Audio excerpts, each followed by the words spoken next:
अभ्यास तुमचा? छान चाललंय. मला ऐकूनच किती छान वाटलं. चला, मला आधी एक सांगा, आपल्या बॅचमध्ये सगळे सेमी इंग्लिश वालेत का? म्हणजे तुमचं सायन्स इंग्लिश मध्ये? मी मस्त मजेत आहे. मराठीमध्ये आहे. मराठीमधून आहे मॅम. सगळे मराठीवाले आहेत ना? म्हणजे मी पुस्तक आणि पीपीटी मराठीमध्ये ओपन करेन. ठीक आहे? Yes ma'am. Yes ma'am. मला सांगा, मागच्या वेळेला आपण कसला अभ्यास केला होता? अभिक्रिया. रासायनिक अभिक्रिया. आपला तो पिरियोडिक टेबलचा लेसन संपला का? काय मॅम? सेमी मध्ये आहे. बरं, ठीक आहे. थोडं इंग्लिश थोडं मराठी असं मध्ये मध्ये बोलते. इंग्लिश वाले किती लोक आहेत? जरा हँडरेस करा. जरा हँडरेस करा. इंग्लिश म्हणजे सेमी इंग्लिश वाले जे लोक आहेत ज्यांचं सायन्स इंग्लिश मध्ये. प्राजक्ता एक आहे, बोधवी, विवेक, श्रद्धा, प्रतीक्षा. बरं, बरेच लोक आहेत. गुड. मी पीपीटी इंग्लिश मध्ये लावते, म्हणजे इंग्लिशवाल्या लोकांचाही फायदा होईल, मराठीवाल्या लोकांशी तर मी मराठीत बोलतेच आहे ना. देस नो टेन्शन एट ऑल. दोन्ही भाषांमध्ये अभ्यास होऊन जाईल तुमचा. बरं, मराठीवाले जे लोक आहेत त्यांचा फायदा असा आहे, पुढच्या वर्षी तुम्हाला सायन्स इंग्लिश मध्येच आहे, मग हे सगळं तुमचा अभ्यास ऑलरेडी होऊन जाईल ना. नव्याने तुम्हाला काही टेन्शन घ्यायची गरज नाही. पता नाही ये क्या था, वो हमारे 10वीं में हो गया, असं होऊन जाईल तुमचं. तर चला, मला हे तुम्हाला विचारायचं आहे, आपलं जे आवर्त सारणी आहे, पिरियोडिक टेबल, तो धडा झालाय का पूर्ण? मॅम सायन्स 1 का सायन्स 2? मी सायन्स 1 घेते, मी केमिस्ट्री घेते, सायन्स 2 थोडी घेते, आणि सायन्स 2 मध्ये नाहीच आहे आवर्त सारणी. Yes ma'am. संपलाय का? आमच्या शाळेत नाही ग, आपल्या लेक्चर मध्ये. शाळेतलं मी थोडी शाळेत येते. चला, आपण जरा थोडस आठवण्याचा प्रयत्न करूया. काय भरपूर दिवसांनी आपलं लागलंय, मी समजू शकते. ते तुम्ही पाठ घेऊन खूप दिवस झाले म्हणून थोडस असं लक्षातही नाही झालं होतं का नाही. स्वाभाविक आहे, म्हणूनच माझ्या पण लक्षात नाही. आपण एवढ्या गोष्टी बोलतो, नक्की कुठे थांबलो होतो हे म्हणजे लक्षात नाहीये. जर आपण हा धडा आपण रिवाइज करू ना. मूलद्रव्यांचे आवर्ती वर्गीकरण म्हणजेच पिरियोडिक प्रॉपर्टीज और पिरियोडिक क्लासिफिकेशन ऑफ एलिमेंट्स, हे आपलं ऑलरेडी झालंय. आपण पटापट रिवाइज करू.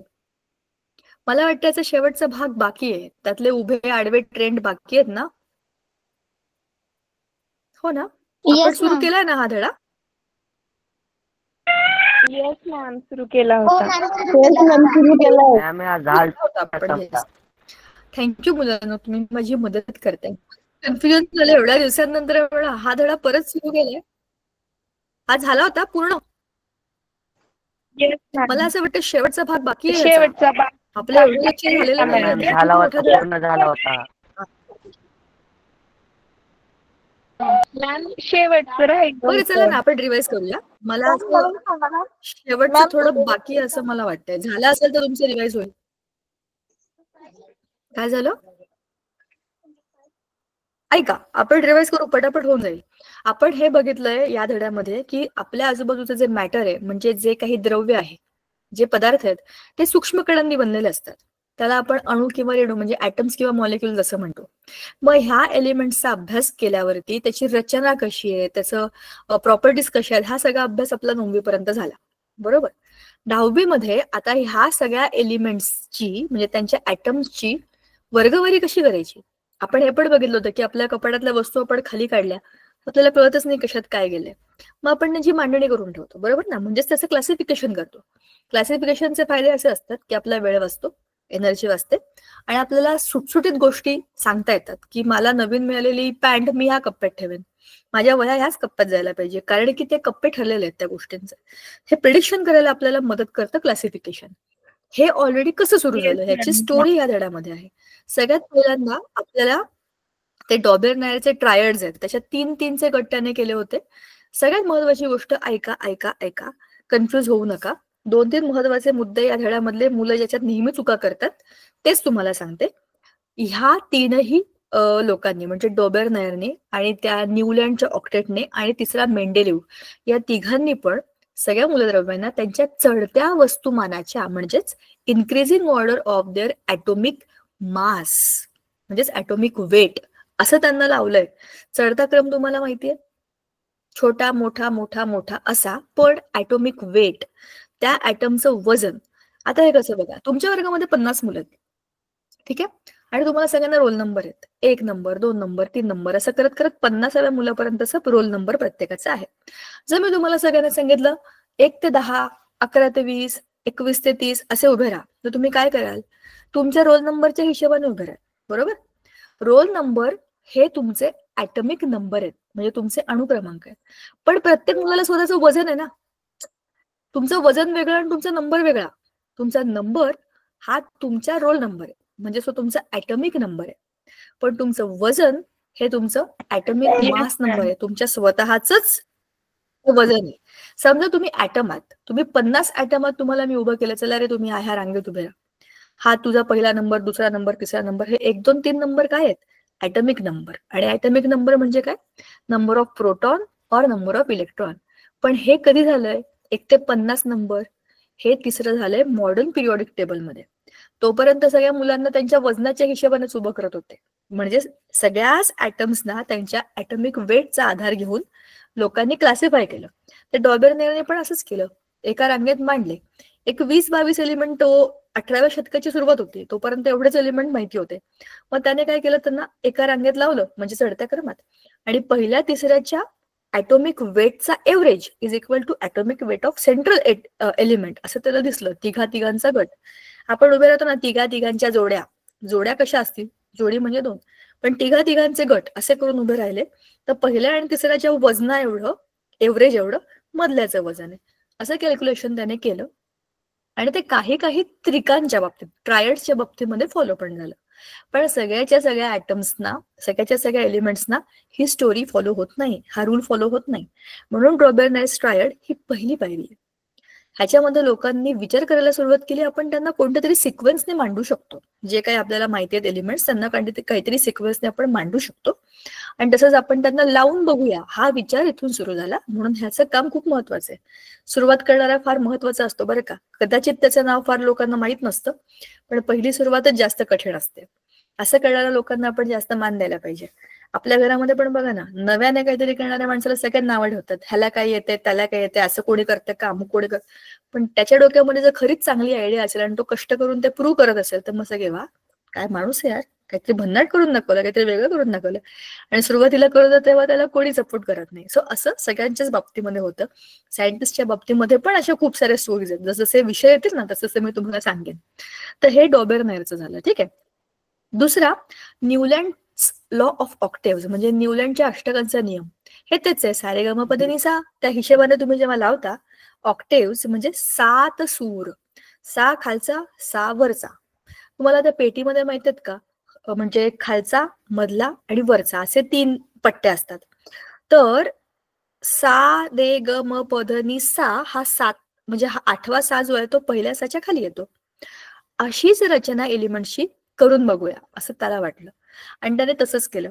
त्याच्या वेळेला एक 30 एलिमेंट म्हणजे 30 एलिमेंट्स माहिती होते. ह्याने त्यांना त्यांच्या चढत्या वजनाच्या हिशोबाने, वस्तुमानाच्या हिशोबाने लावलं. पण कसं लावलं?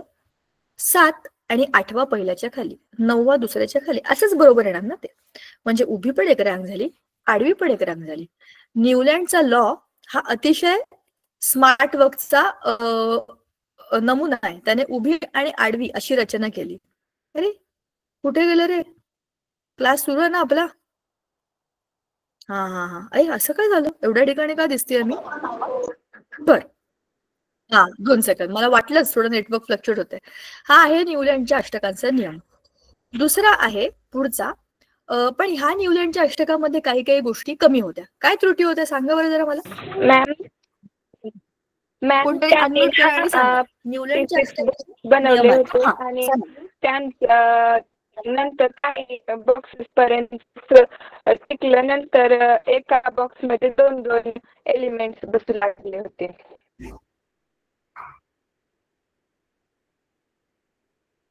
ओके, अजून? बरोबर. अजून काय तुम्हाला आठवत आहे सांगा बरं. म्हणजे हा नियम सफिशियंट होता का? योग्य होता का? पुरेसा होता का? नो का मॅम, बरं? नाही. काय कमी होतं? होती जी त्या नियमामध्ये बसत नव्हती. मॅम बरोबर आहे. त्याने काय केलं होतं? मॅम जे नव्याने शोध लागलेले जे मूलद्रव्य होते ना त्यांना सामावून घेण्याची तरतूद न्यूलँडच्या अष्टकात नव्हती. बरोबर. नव्याने आलेल्या मेंबरला टाकायला कुठे जागाच नाही. दुसरं, एका गटात 2-2 पण आले होते.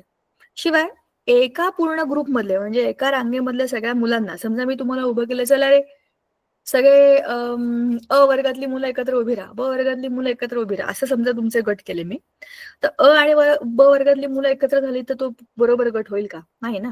तसंच एका गटामध्ये मेटल्स आणि नॉन मेटल्स एकत्र आले, हॅलोजन्सच्या गटामध्ये काही मेटल झाले, तर हे बरोबर नाही झालं. शिवाय ज्यांच्या प्रॉपर्टीज सारख्यात ते वेगळे वेगळे झाले. हे जे त्याचं कॅल्क्युलेशन झालं होतं इथे तिथे तिथे लावण्याचं, ते मॅच नाही झालं. आणि एका घरात 2-2 लोक पण आले. असं कसं चालेल? मला माझ्या घरामध्ये कोणी आलेलं आवडत नाही. तसंच त्या ऍटम्सना सुद्धा त्यांच्या स्वतःच्या घरामध्ये दुसऱ्या कोणी येऊन बसलेला का आवडेल? प्रत्येकाची स्वतःची एक जागा आहे ना. त्या जागेमध्ये दुसरा का? जसे आपण तसे आपले ऍटम्स, बरोबर ना. बघा, थोड्या वेळापुरतं आलं, गप्पा मारल्या, चहा पाणी घ्या आणि परत जा. सारखं आपल्या घरी कोणी येऊन बसलेलं आवडतं का आपल्याला? आपल्याच घरात राहणार आहे, कोणालाही आवडणार नाही. ऍटम्सना पण नाही आवडत, आणि त्यांना नाही आवडलं म्हणजेच ते कॅल्क्युलेशन जे होतं, म्हणजे त्याचं जे क्लासिफिकेशन होतं ते बरोबर नव्हतं. हा त्याच्या न्यूलँडच्या अष्टकातला प्रॉब्लेम होता. मग आला आपला द ग्रेट मेंडलीव, माझा फेवरेट सायंटिस्ट. काय केलं त्याने सांगा बरं? आपलं आई थांबा, मुलींना काहीच बोलायचं नाही. आपल्या ग्रुपमध्ये काही मुलं पण आहेत, त्यांना जरा आपण बोलू देऊया. काय नाव आहे? मुलांची नावं जरा शोधून काढूया आपण. मला सगळ्या मुलीच दिसतात. मुलांना तुमच्यापैकी कोणी माईक ऑन करा आणि बोला. तुम्हाला शोधणं खूप कठीण आहे एवढ्या गर्दीमध्ये मुलींच्या. सांगा.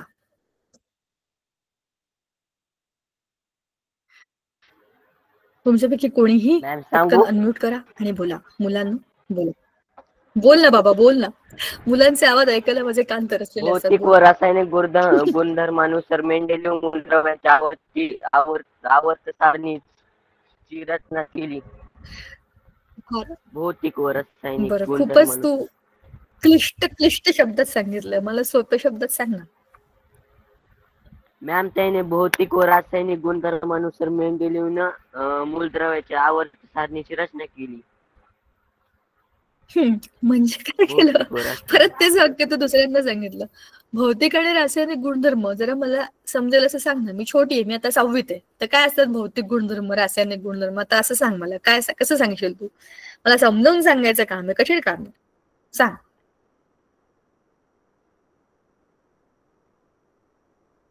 भौतिक गुणधर्म म्हणजे काय दादा?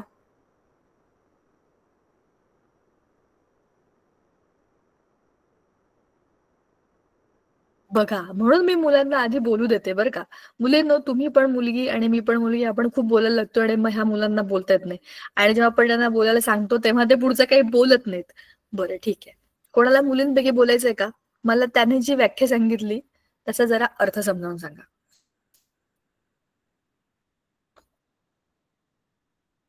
इंग्लिश मिडियम वाले कोणी आहेत का? म्हणजे सेमी इंग्लिश वाले?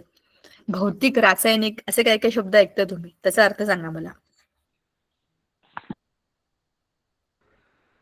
मॅम, बोला. रासायनिक म्हणजे सांगू का?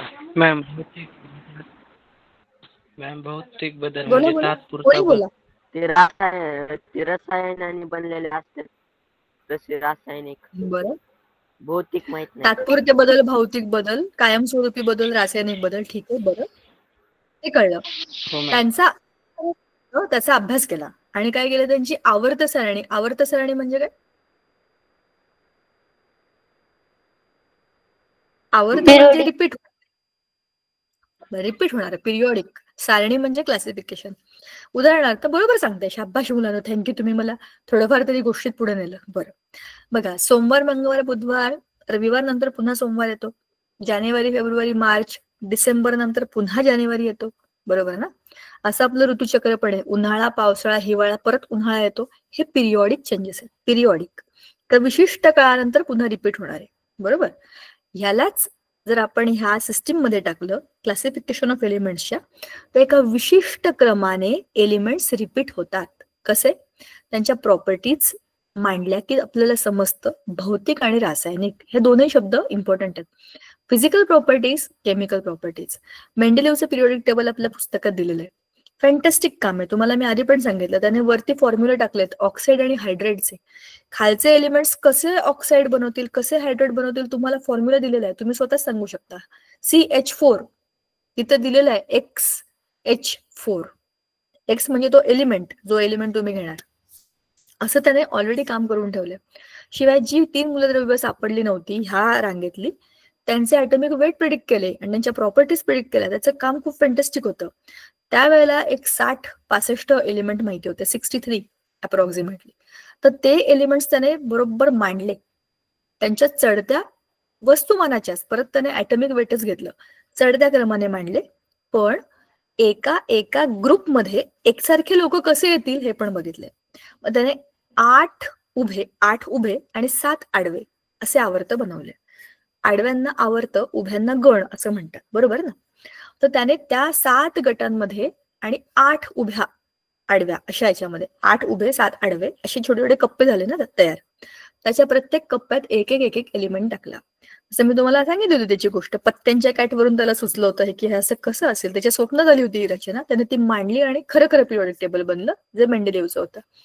पण आणखीन त्याच्यामध्ये आणखी एक महत्वाची गोष्ट होती की ह्याच्यामध्ये त्याने एकसारख्या गुणधर्माच्या लोकांना टाकलं आणि मध्ये मध्ये जागा पण सोडल्या नव्याने आलेल्या. एकसारखे गुणधर्माचे लोक एकत्र आले बघा ना, फेरस, कोबॅल्ट, निकेल हे तिकडे कुठेतरी आले होते.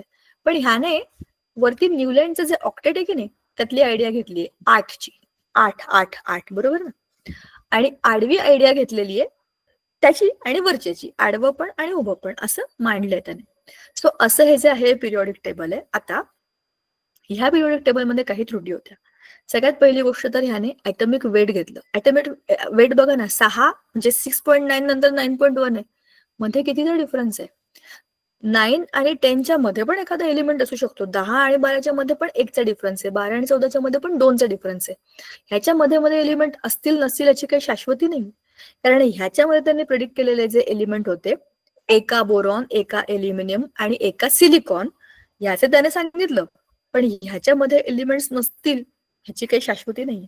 शिवाय ह्याच्यामध्ये प्रॉब्लेम असा झाला की जे काही आयसोटोप्स नंतर शोधले गेले समस्थानिक, त्यांना टाकायचं कुठे. एकाच एलिमेंटचे पण वेगळ्या वजनाचे असे ते ॲटम आहेत. मग वजनाच्या हिशोबाने तुम्ही टाकता तर त्याला वेगळं घर द्यायचं का त्याच्या घरात छोटी खोली करायची, ह्याच्यावरती काही उत्तर नव्हतं. राजवायू नंतर शोधले गेले, पण त्या राजवायूंची याच्यात व्यवस्था नव्हती. पॉझिटिव्ह पॉईंट असा होता की राजवायूंना एक नवा ग्रुप चिटकवून दिला, 0 ग्रुप.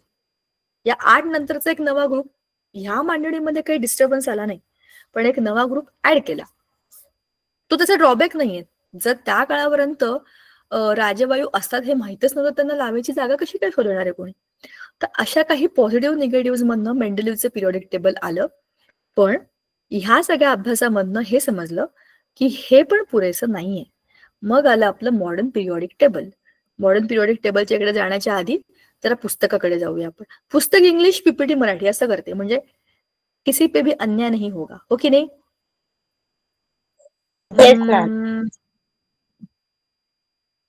इथे होतो का आपण.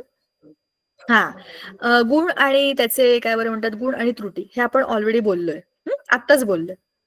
अच्छा, ह्याच्यामध्ये आणखीन एक पॉझिटिव्ह गोष्ट होती जी मी सांगायला विसरून गेले. त्याने काही मूलद्रव्यांचे ॲटॉमिक वेट रिपेअर केले. जसं बोरॉनचं, बेरिलियमचं हे बोरॉनच्या नंतर सांगितलं होतं, पण ते आधी यायला पाहिजे. त्याने 9 हे करेक्ट केलं. त्याचं 10 पॉईंट काहीतरी सांगितलं होतं, त्याने ते करेक्ट केलं आणि त्याला त्याच्या जागेवरती आणलं. सो त्याने खूप गोष्टी रिपेअर पण केल्या आणि नव्याने गोष्टी दाखवल्या.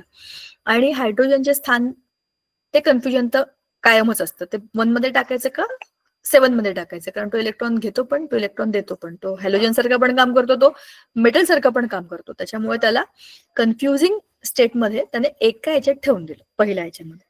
तर त्याची जागा त्यातल्या त्यात बरोबरच आहे. आता हे झालं त्यातलं त्रुटी आणि हे. आता आधुनिक आवर्त नियम, ह्याच्यामधल्या काही गोष्टींना तुम्ही लक्षात ठेवा, अंडरलाईन करून घ्या.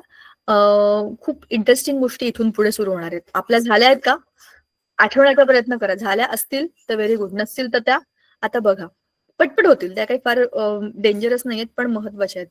आणि हा धडा खूप चांगला आहे. हा तुम्हाला एकदा कळला ना की तुम्ही ह्याच्यावर जे आधारित सगळे प्रश्न सोडवू शकता. परत तुमच्या 10वीच्या पेपरमध्ये जनरली केमिस्ट्रीला ऑप्शन फिजिक्स असतो. वर्षाच्या सुरुवातीलाच सांगते, पण मुद्दाम सांगते, जे धडे केमिस्ट्रीतले सोपे आहेत ना ते पूर्ण तयार करा. त्याच्यावरती कुठलाही प्रश्न कुठेही आला ना तर ते आपल्याला पूर्ण मार्क मिळायलाच पाहिजे अशी तयारी करा त्याची. ठीक आहे. आता या आधुनिक आवर्त सारणीमध्ये 1913 मध्ये आता 19व्या शतकामध्ये ही गोष्ट सुरू झाली. त्याने हेनरी मोझले नावाचा जो एक इंग्लिश सायंटिस्ट होता, त्याने मूलद्रव्यांचा अणु अंक म्हणजे झी ह्या गोष्टीला महत्व दिलं. आतापर्यंत ए म्हणजे ॲटॉमिक मास नंबरचा अभ्यास करून त्याची रचना केली होती. आता आपण अणु अंक म्हणजे झीचा अभ्यास करूनच आता त्यांना मांडायचं हे त्याने सांगितलं. त्याने एक्सरे नलिका वापरल्या, वेगवेगळ्या मूलद्रव्यांचे अणु त्याच्यामध्ये टाकले, त्यांचं ऑब्झर्वेशन केलं आणि त्याला हे समजलं की एक्सरे च्या ह्या ज्या काही त्याचे रिझल्ट होते त्याच्यावरनं की एखाद्या अणूचा अणु अंक म्हणजे प्रोटॉन किंवा इलेक्ट्रॉनची संख्या, बरोबर, हे त्याचे कॅरेक्टरिस्टिक्स सांगतात. एक्सरे मध्ये काय असतात, एक्सरे आरपार जातात माहिती आहे ना. त्याच्यामध्ये त्या ॲटमची रचना बघितल्यानंतर मध्ये न्यूक्लियस, बाजूला इलेक्ट्रॉन्स, असं सगळं जेव्हा ते क्लिअर चित्र आणि ते सगळं एकदम चाललं होतं, आठवतंय का? 18व्या शतकामध्ये अणूच्या रचनेबद्दल पण अभ्यास सुरू होते आणि 19व्या शतकाच्या सुरुवातीला ते रुदरफोर्डचा एक्सपेरिमेंट सुरू होता, गोल्ड फॉइलचा. तर त्या अणूच्या रचनेवरनं अणु अंक ही एक नवी कन्सेप्ट आली. तोपर्यंत अणूचं वजनच लोक घेऊन बसले होते. म्हणजे आता नवीन गुणधर्म आहे मूलद्रव्यांचे गुणधर्म, हे त्याच्या अणु अंकाचे आवर्तीफल आहे. आवर्तीफल म्हणजे पिरियॉडिक प्रॉपर्टी, बरोबर. आता ह्याचं दीर्घरूप, ही गोष्ट ना तुम्ही तुमच्या बेडरूम मध्ये तुमच्या कपाटावरती कुठेतरी चिटकवून ठेवा. खूप मस्त आहे. पिरियॉडिक टेबल आहे, शाबाश, एकदम मस्त गोष्ट आहे ही. पिरियॉडिक टेबल आपल्या आयुष्यातले खूप प्रॉब्लेम सॉल्व्ह करतं. आता तर याला आपण नीट अभ्यासूया. मला असं वाटतं आपण याचा अभ्यास डिटेलमध्ये केला आहे का? उभं आडवं, कोणत्या प्रॉपर्टीज कशा असतात हे बोललोय का? No ma'am. No. So let us do it now. कारण हे खूप इम्पॉर्टंट आहे आणि हे एकदा तुम्हाला कळलं ना तर याच्यासारखी मस्त गोष्ट नाही कुठली केमिस्ट्रीमध्ये. बघा, मला खूप आवडतं पिरियॉडिक टेबल. का माहितीये का? इतकं डोकं लावून बनवलंय ना आणि इतक्या गोष्टी समोर समोर आहेत. बघा, हे झालं तुमचं पिरियॉडिक टेबल. दिसतंय तुम्हाला? Minimize it. आता जरा शांतपणाने बघा आणि ह्यात खूप साऱ्या प्रॉपर्टीज धड्यातल्या आपल्या एकाच वेळेला होऊन जातील हे पण समजून घ्या. आपल्या पिरियॉडिक टेबलमध्ये S block, P block, D block आणि एफ ब्लॉक असे 4 ब्लॉक आहेत. तुम्ही एखाद्या बिल्डिंग मध्ये गेलात तर त्या बिल्डिंगच्या समजा 4 विंग आहेत, A wing, B wing, C wing, D wing, बरोबर. तशाच ह्या बिल्डिंगच्या 4 विंग आहेत.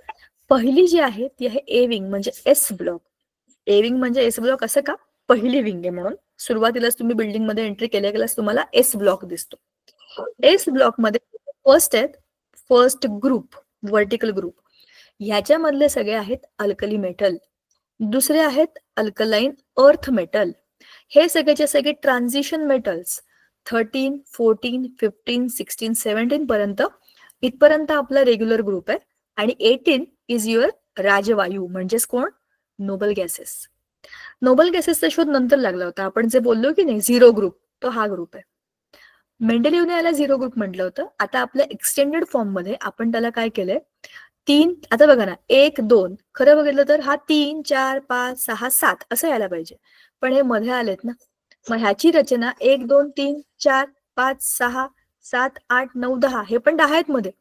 तसं न करता आपण काय केलं, 1, 2, 3 इथे घेतला, नंबर 12 पर्यंत इकडे आले, मग 13 ते 17 इकडे आले आणि 18 आपला झाला झिरो ग्रुप. 17 आहे हॅलोजन्स, त्याला एक्स ग्रुप म्हणतात. X is halogens. आता हे सगळे इथपर्यंतचे हिरवे, इथपर्यंतचे सगळे मेटल्स. F block metals. ही निळी पट्टी दिसते ना अशी झिगझॅग लाईन, पायऱ्या या, हे सगळे मेटलॉइड्स. सगळे निळे मेटलॉइड्स. मेटलॉइड्स म्हणजे धातू सदृश. ते धातू पण नाही, ते अधातू पण नाही. धातूंसारखी त्यांना चमक नाही, अधातूंसारखे ते ठिसूळ नाही, ते आदले मधलेच आहेत. म्हणजे तुम्ही त्यांना या गटात पण टाकू शकत नाही, त्या गटात पण टाकू शकत नाही. पण त्यांचं महत्व याच्याकरता आहे की ते मेटल्स मधून कम्प्लिटली नॉन मेटल्स मध्ये जातानाची मधली स्टेज आहे, बरोबर ना, ट्रान्झिशन आहे ते. आता ह्याच्यामध्ये काय होतं, धन्यवाद. आता ह्याच्यामध्ये काय होतं, जेव्हा आपले हे जे मेटलॉइड्स असतात हे गुड कंडक्टर्स ऑफ इलेक्ट्रिसिटी आहेत का, नाही.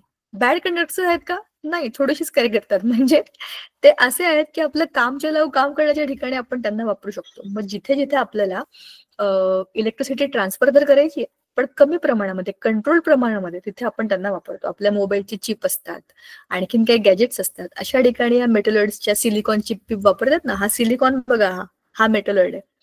ते उष्णता वाहून पण देत नाहीत आणि ते वाहतात असंही म्हणता येत नाही, ते असे आधेमध्येच असतात. पण ही प्रॉपर्टी आपण दुसरीकडे वापरून घेतो. तर हे निळे मेटलॉइड आहेत, हे लक्षात ठेवा.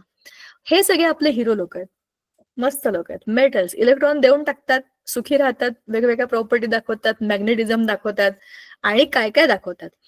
हे सगळे लोक जे आहेत हे सगळे वाव लोक आहेत, भारी लोक आहेत ते. इलेक्ट्रॉन त्यांच्याकडे एक्स्ट्रा पडलेले असतात, बाहेरच्या ऑर्बिट्समध्ये फिरत असतात ते, आणि ते काहीही करू शकतात. याच्यामध्येच ह्या डी ब्लॉक मध्येच 2 सिरीज आहेत, एक आहे एफ ब्लॉक 1 आणि एफ ब्लॉक 2. यांना म्हणतात लालू. हा आहे ला आणि हा लू. ही लालू सिरीज म्हणतात त्याला, लालू सिरीज.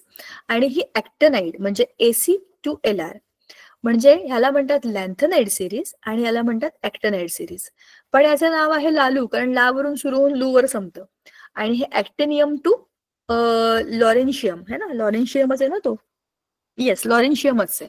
हे जे आहेत हे आपले आहेत ऍक्टिनाइड्स.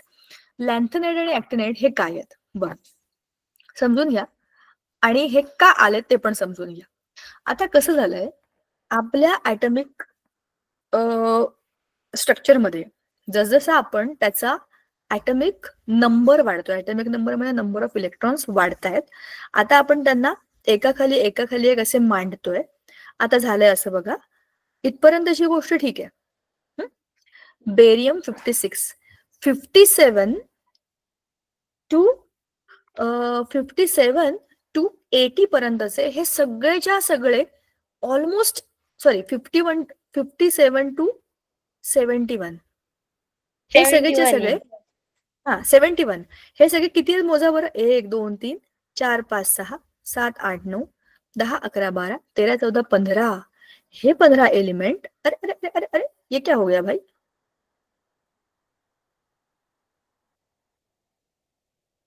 कुठे गेलं ते?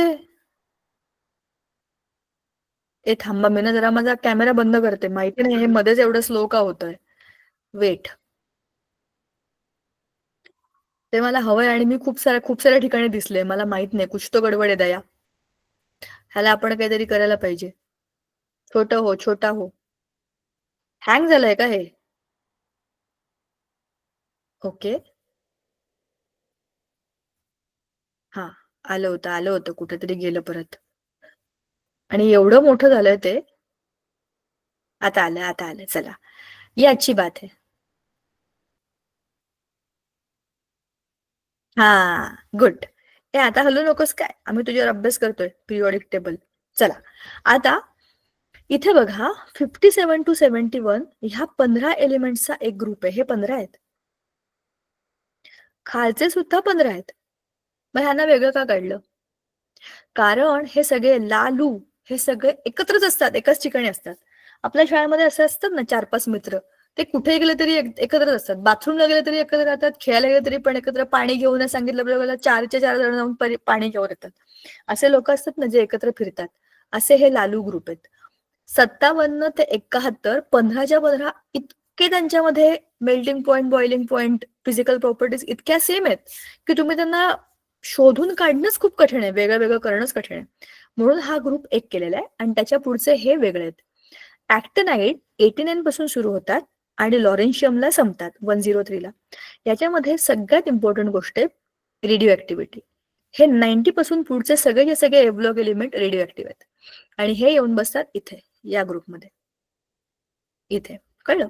सांगायचा मुद्दा, हे सगळे हेवी लोक आहेत. एफ ब्लॉक मध्ये 118 मधले 30 एलिमेंट इथेच होऊन गेले बघा.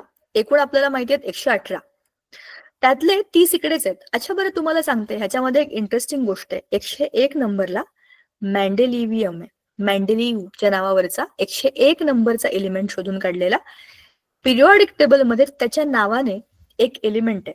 भारी गोष्ट आहे ना. आणि हा आपला मेंडेलिव्ह आहे, ज्याने आपलं पिरियॉडिक टेबल बनवलं. त्याची आठवण म्हणून 101 वा एलिमेंट मेंडेलिव्हियम म्हणून त्याच्यामध्ये टाकलेला आहे. ठीक आहे. आणि हा एफ ब्लॉक मध्ये येतो. इथे हे सगळे एकदम स्ट्रॉंग बेसिक कॅरेक्टर वाले आहेत. बघा ना, लिथियम, सोडियम, पोटॅशियम हे इतके इलेक्ट्रोपॉझिटिव्ह आहेत की एक इलेक्ट्रॉन देऊन टाकले की ते सुखी होतात. सोडियम मध्ये 11 आहेत. 2, 8, 1 बरोबर चाललंय ना. इलेक्ट्रॉनिक कॉन्फिगरेशन करेक्ट चाललंय ना. 2, 8, 1 एकच इलेक्ट्रॉन देऊन टाकलं की झालं त्याचं ऑक्टेट कम्प्लीट. पहिल्या ग्रुप मधले सगळ्याच्या सगळे एलिमेंट्स आता जरा शांतपणाने ऐका. आता ह्या पूर्ण पिरियॉडिक टेबलमध्ये सगळ्यात फॅन्टॅस्टिक गोष्ट आहे त्याची रचना. ह्या पिरियॉडिक टेबल मधले फर्स्ट वर्टिकल ग्रुप मधले म्हणजे first group all atoms will have 1 electron in their outermost shell. त्याचं व्हॅलेन्स इलेक्ट्रॉनच 1 आहे. हायड्रोजन मध्ये 1 आहे, लिथियम मध्ये 1 आहे, सोडियम मध्ये 1 आहे, पोटॅशियम मध्ये पण 1 आहे, रुबिडियम मध्ये पण 1 आहे. तुम्ही शोधून काढा त्याचं इलेक्ट्रॉनिक कॉन्फिगरेशन 37 असेल तर काय असेल मला सांगा बरं. 37 ला तुम्ही कसं बायफरगेट कराल? 2, 8, 7 वगैरे कसं कराल सांगा. बनवा नंबर 37 बनवा अँड टेल मी. त्याला बायफरगेट करा. 2, 8 पुढे काय येईल?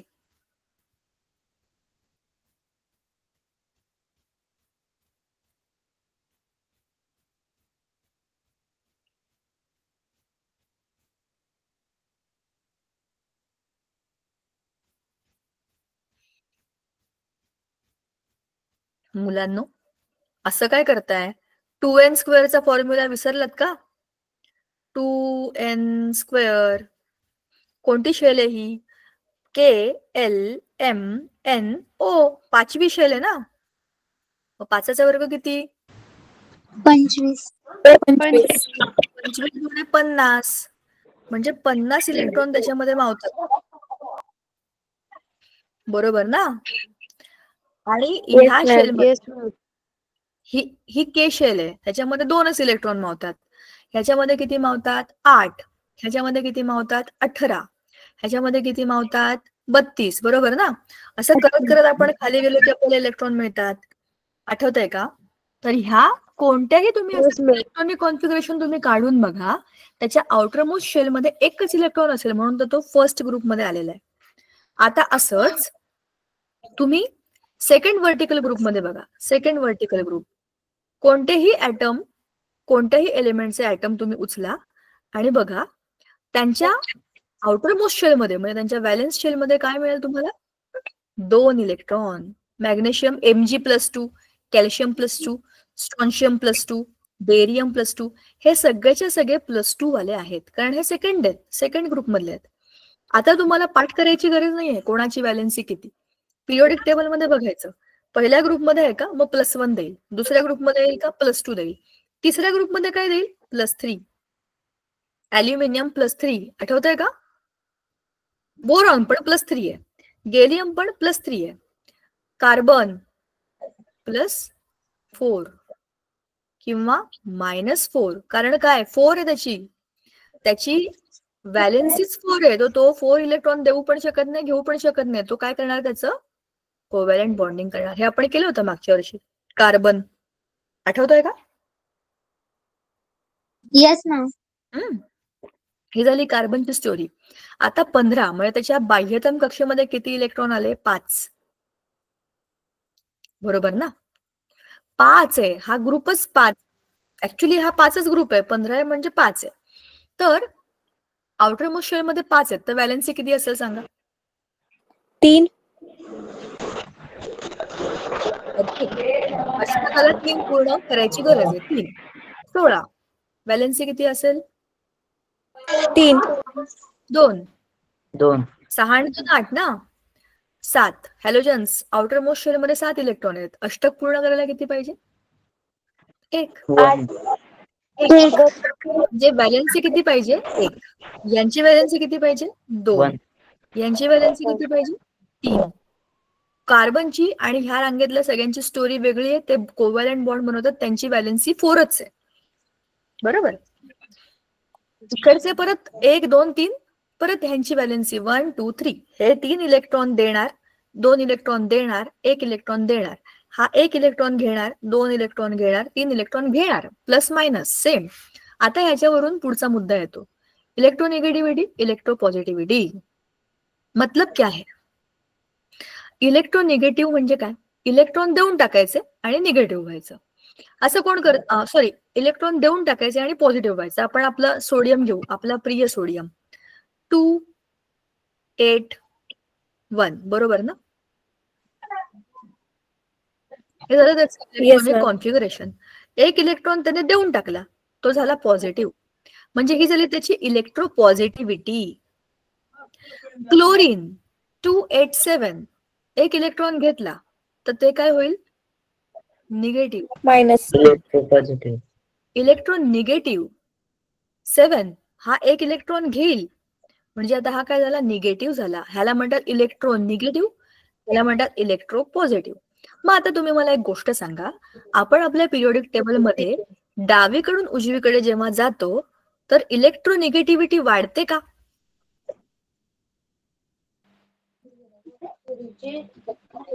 येस.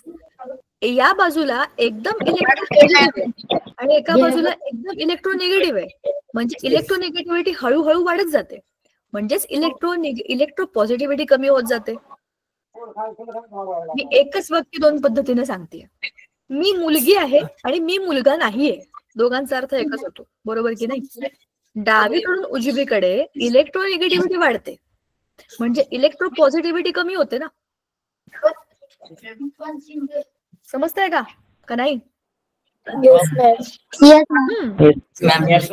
आता तसंच नाही समजलं बघा, हा सोडियम पॉझिटिव्ह आहे, हा क्लोरीन निगेटिव्ह आहे. याला आपण म्हणतो इलेक्ट्रोपॉझिटिव्ह, याला म्हणतो इलेक्ट्रोनिगेटिव्ह. इलेक्ट्रो का? इलेक्ट्रॉन दिले ना, इलेक्ट्रॉन दिले, इलेक्ट्रॉन घेतले. इलेक्ट्रोपॉझिटिव्ह, इलेक्ट्रोनिगेटिव्ह. डावीकडून उजवीकडे तुम्ही जसं जसं जाता तर तुमची इलेक्ट्रोनिगेटिव्ह वाढत जाते. ह्याच्यापेक्षा याची जास्त, याच्यापेक्षा याची जास्त. हॅलोजन सगळ्यात इलेक्ट्रोनिगेटिव्ह आहेत. त्याच्यापेक्षा हा, त्याच्यापेक्षा हा, त्याच्यापेक्षा हा, हे कमी कमी कमी होत जातात ना इलेक्ट्रोनिगेटिव्हिटी. पण या बाजूला तुम्ही उलट आलात तर इलेक्ट्रोपॉझिटिव्हिटी वाढत जाते, म्हणजेच काय होते? या बाजूला इलेक्ट्रोनिगेटिव्हिटी वाढते आणि असे मागे गेलात तर इलेक्ट्रोपॉझिटिव्हिटी वाढते. रिव्हर्स केलं तर, बरोबर की नाही? निगेटिव्ह पॉझिटिव्ह समजलं. आता पुढचं आणखीन मस्त मजेशीर आहे. ह्याला आपण trends in the periodic table असं म्हणतो. म्हणजे पिरियोडिक टेबल मध्ये काय काय गोष्टी असतात त्या बघा. आता आपल्याला हे बघायचंय, किती आहेत रे मागच्या गोष्टी. चला मी खोडूनच टाकते. आता तुम्ही मला सांगा, डावीकडून उजवीकडे जाताना ऍटमची साईज वाढेल का कमी होईल? वाढेल. कस काय वाढेल? नवीन विचार. पुन्हा विचारते. डावीकडून उजवीकडे तुम्ही जर असं गेला पिरियोडिक टेबल मध्ये तर तुमच्या या ऍटमची साईज वाढत जाते का? नाही, एक्झॅक्टली उलट. ऍटमची साईज कमी होत जाते. का बरं? बघा, हा तुमचा nucleus, first shell, second shell. First shell मध्ये 2 इलेक्ट्रॉन आहेत, हायड्रोजन आणि हेलियमची गोष्ट जाऊ द्या, आपण ह्या गटाबद्दल बोलतोय. सेकंड शेल मध्ये लिथियम मध्ये एकच इलेक्ट्रॉन आहे. बेरिलियम मध्ये 2 इलेक्ट्रॉन झाले. का बरं? ग्रुप 2 मध्ये आहे ना. मग बोरॉन मध्ये 3 इलेक्ट्रॉन झाले. कार्बन मध्ये 4 इलेक्ट्रॉन झाले. नायट्रोजन मध्ये 5 इलेक्ट्रॉन, ऑक्सिजन मध्ये 6 इलेक्ट्रॉन, फ्लोरीन मध्ये 7 इलेक्ट्रॉन. ह्याचा अर्थ काय झाला? एकाच शेल मध्ये इलेक्ट्रॉन कोंबतोय आपण. म्हणजे नाही ना, म्हणजे कमी होते. कारण की तुमचे इलेक्ट्रॉन तिथेच त्याच रिंग मध्ये वाढलेत, पण तेवढेच आतमध्ये प्रोटॉन पण वाढलेत ना. प्रोटॉन आणि इलेक्ट्रॉनची संख्या सारखी असते. तुम्ही एकाच शेल मध्ये इलेक्ट्रॉन टाकताय तेवढेच त्याच्या न्यूक्लियस मध्ये प्रोटॉन वाढतायत. आता प्रोटॉन पण जास्त, इलेक्ट्रॉन पण जास्त आणि अट्रॅक्शन जास्त. Opposite charges attract each other, माहिती आहे ना तुम्हाला. जेवढे ते जास्त असतील तेवढे ते एकमेकांना जास्त खेचतील ना. म्हणजे हा शेल त्याच्या न्यूक्लियसच्या जास्त जवळ जाईल. समजलं का?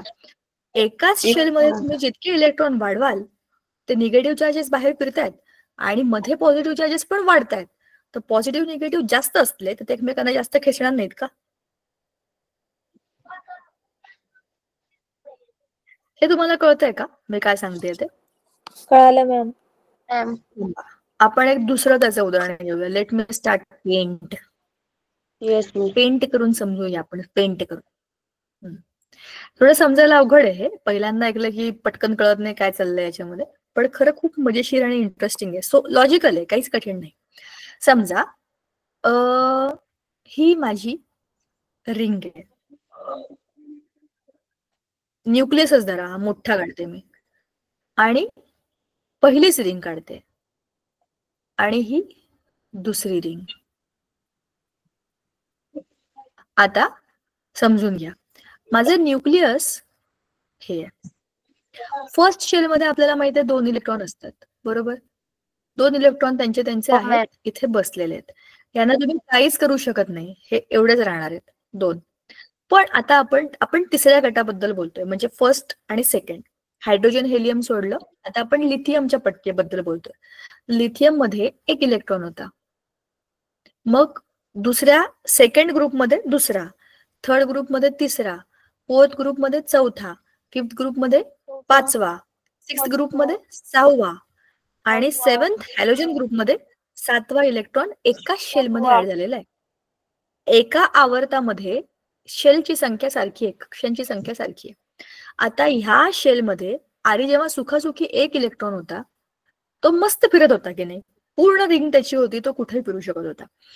1 इलेक्ट्रॉन बाहेरच्या 2 मध्ये. आता आपण एक एक करून बघूया. आता ह्याच्या न्यूक्लियस मध्ये किती प्रोटॉन असतील? 3 प्रोटॉन असतील. का बरं? 3 इलेक्ट्रॉन आहेत ना, 1, 2 आणि 3. 3च इलेक्ट्रॉन आहेत, 3 प्रोटॉन. 3 प्रोटॉन आहेत. येस म्हणजे मॅम. ह्यांच्यामध्ये आहे. पण ठीक आहे. आता 4 प्रोटॉन म्हणजे दुसऱ्या गटातला आलाय. हा, ग्रुप 2. दुसऱ्या ग्रुप मधला मी एक दुसरा ऍटम घेतला, त्याच्यामध्ये 4 इलेक्ट्रॉन आले. आता काय होईल? तुमचे प्रोटॉन +1 होतील, म्हणजे 4 प्रोटॉन. 4 proton 4 electron. अट्रॅक्शन जास्त नसेल का? आतमध्ये पॉझिटिव्ह आहे, बाहेर पण इलेक्ट्रॉन निगेटिव्ह आहे. 4 अट्रॅक्ट करतात. 5 तेवढीच रिंग आहे. 5वा इलेक्ट्रॉन आला आणि आतमध्ये 5 प्रोटॉन आले. ह्यांच्यामध्ये पॉवर अट्रॅक्शनची मागच्यापेक्षा जास्त नसेल का? 5 आहेत आता, बाहेर 5, आत 5. अट्रॅक्शन तुम्ही पॉझिटिव्ह निगेटिव्हचं अट्रॅक्शन बघताय ना.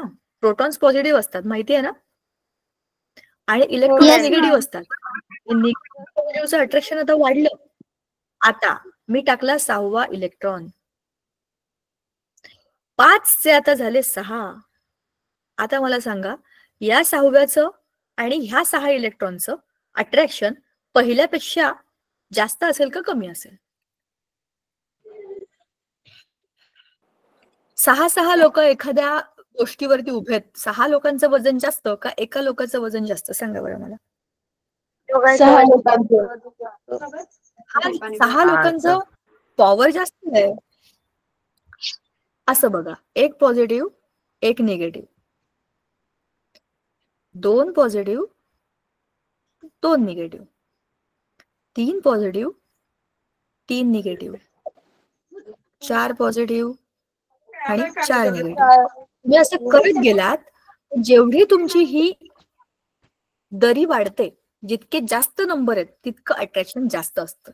तुम्ही तो प्रयोग केला असेल ना, डोक्यावर पट्टी घासायचा. कधी कधी ती पट्टी चिटकते, कधी कधी ती पट्टी चिटकत नाही. का नाही चिटकत? जर त्याच्यामध्ये ते इलेक्ट्रोस्टॅटिक फोर्स ऑफ अट्रॅक्शन जे असतं ना, म्हणजे पॉझिटिव्ह निगेटिव्ह डेव्हलप होतात ना. तुम्ही डोक्यावर पट्टी घासता, घर्षणामुळे इलेक्ट्रॉन तिकडे इकडे इकडे तिकडे उड्या मारतात. म्हणजे कुठेतरी पॉझिटिव्ह चार्ज आहे, कुठेतरी निगेटिव्ह चार्ज आहे, बरोबर ना. मग त्या अट्रॅक्शनमुळेच ते पेपर चिटकतात तुमच्या पट्टीला.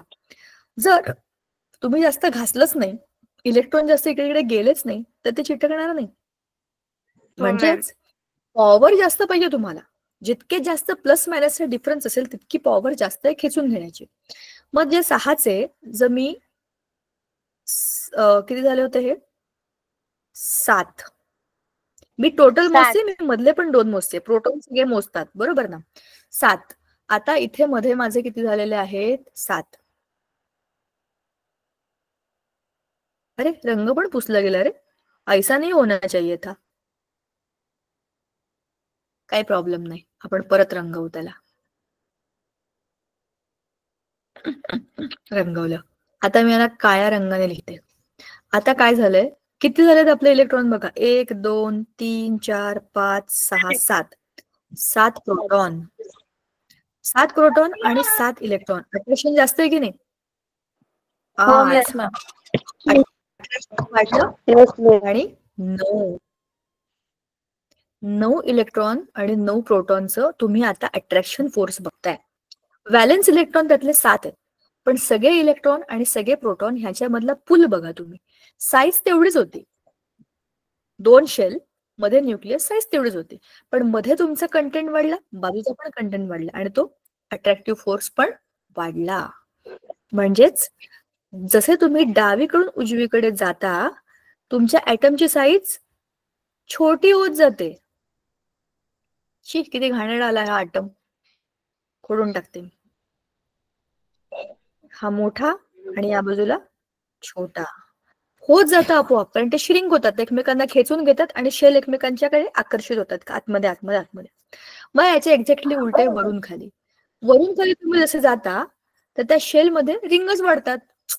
बघा, I will show you in the periodic table.